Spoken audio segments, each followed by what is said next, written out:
Hello and welcome to the TooFatLardies Advent Calendar for 2024. Here we are again with another day. We're on day 16 and all of a sudden Christmas is feeling very close indeed. And it can't come too soon, to be honest with you. I've had a busy year and I'm looking forward to putting my feet up and having a bit of a break. But there is still work to be done and another window looms large before me. So let's open it up and see what we have inside. Space race. When do you think you'll run out of hobby storage space and what happens then? I've been running out of hobby storage space all my life. I remember as a youngster, I used to have one shelf in my bedroom that I allocated to my toy soldiers, and that was insufficient at the time. Now, I've got a whole office full of figures. I've got a workshop full of figures, some in various stages of completion. I've got the post room, which has got a whole section for storing figures. I've even got an industrial unit with a whole wall, 15 foot long, of cupboard space, floor to ceiling cupboard space that's completely full. And I still need more space. What can I say? It is a perpetual problem. And I think the real issue is that if I buy more shelves, it doesn't sort the problem out. If I buy another shed or take on another industrial unit, it's not so much solving a problem, it's actually creating an opportunity to collect more stuff. And in fact, sometimes it doesn't just feel like an opportunity, it feels more like a challenge. When you see those empty shelves and you think, hey, I can get that army that I've always been wanting to get, but I never had any space. So the challenge feeds itself and the collection gets bigger and bigger. I don't know whether I'm in a lucky situation or unfortunate situation, that because of what I do for a living, I probably collect more armies than most people. And because when I'm designing games, if I'm designing a World War II game, it's no good me just collecting one army. I've got to collect multiple armies because I've got to play test them all. If I'm going to do a broader period, such as the ancient world, I've got to collect all the armies. And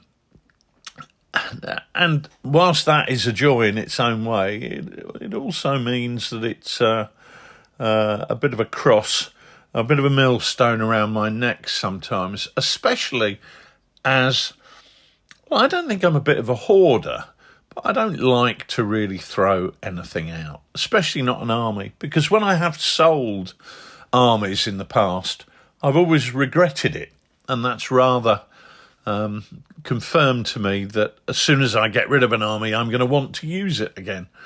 So I keep them all, and I try and solve the issue by looking at different storage solutions, looking at really useful boxes and looking at those army boxes with the foam inserts where you can put your figures in, and looking constantly to improve on what there is.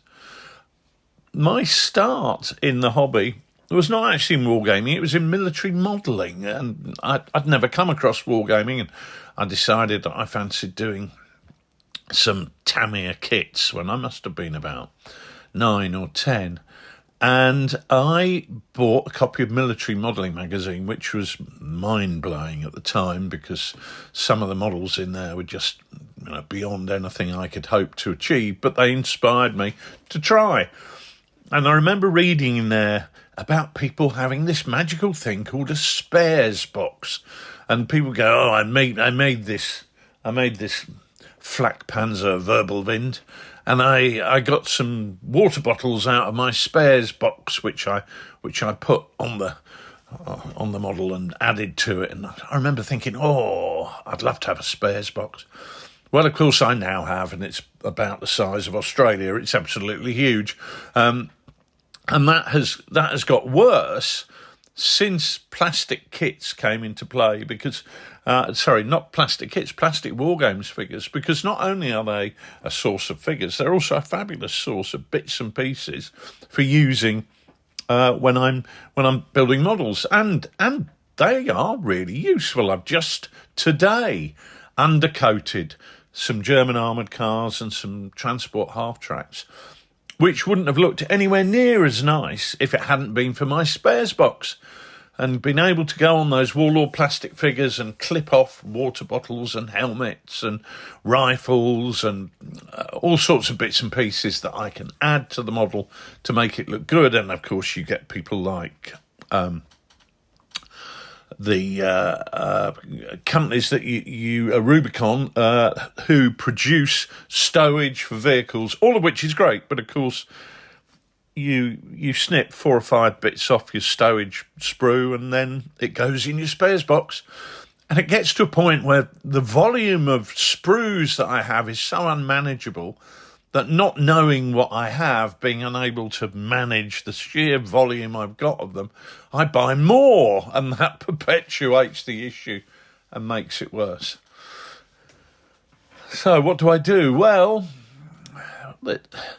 I try and have a regular tidy up, and that probably happens a couple of times a year where I have what I call a spring clean. I'm not really cleaning anything. What I'm trying to do is to decide what am I going to use. So I'm looking across the room and I can see some sprues of Landsknecht pikemen, and you think, well, I've done that project. I'm not likely to be getting any more. So that's a prime example of something that I can clear out and throw away.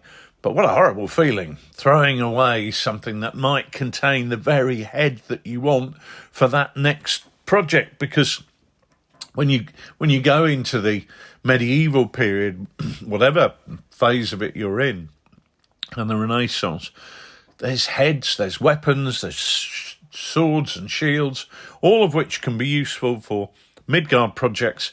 We're doing slightly different conversions to make figures a little bit different to the norm. So chucking them away is a horrible thing, but sometimes it has to be done. I have to take a look and say, am I ever going to do that army? Well, 9 out of 10 times the answer is yes. But 1 in 10 times, I am honest enough to say I'm probably never going to do that army.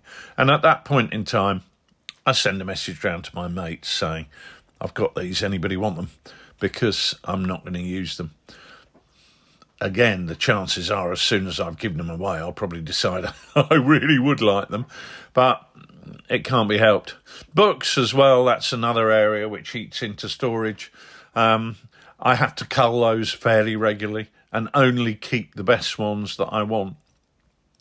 Novels, no space for novels on my shelves. I don't read a lot of fiction books, but occasionally I just like to take my brain out and relax with something easy reading. And in those situations, I have to discipline myself that I read the book and I give it away to a local charity shop. I've read it. I'm not going to go back to it. It's highly unlikely. Generalist histories. A big book of German tanks, things like that. They went many, many years ago.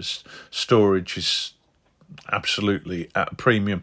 And even general histories. So, for example, when I've been working on the Far East, I'll get the official histories, the British official histories for the Far East. I'll get the Australian official histories for the Far East. And they're good as background information, but I won't be able to retain them. I won't be able to hold on to them. The books that I do hold on to and retain are going to be much more specialist. They're either going to be an analysis of different operations. They're going to be first-hand accounts of different operations. They're going to be going into lots of detail. So the generalist histories are things that I keep while I'm using them, and then on they go to the charity shop. Ultimately, I think I've come to the conclusion that this is a burden that I'm going to carry constantly, that I'm never going to have as much space as I would like. No matter how much I expand the space available, I then instantly fill it. However, what I do try and do is maintain things in a tidy fashion. And ultimately, I have come to the conclusion that at some point in time, the whole problem will solve itself when I drop dead. So, why worry about it? Just carry on regardless. I have to buy what I have to buy when I'm developing a new set of rules, and sometimes that involves trying to squeeze a few more things into a storage unit than were there before. So, I think it's an unsolvable problem, and I've kind of come to the conclusion that I will live with that right up to the point when I die with it.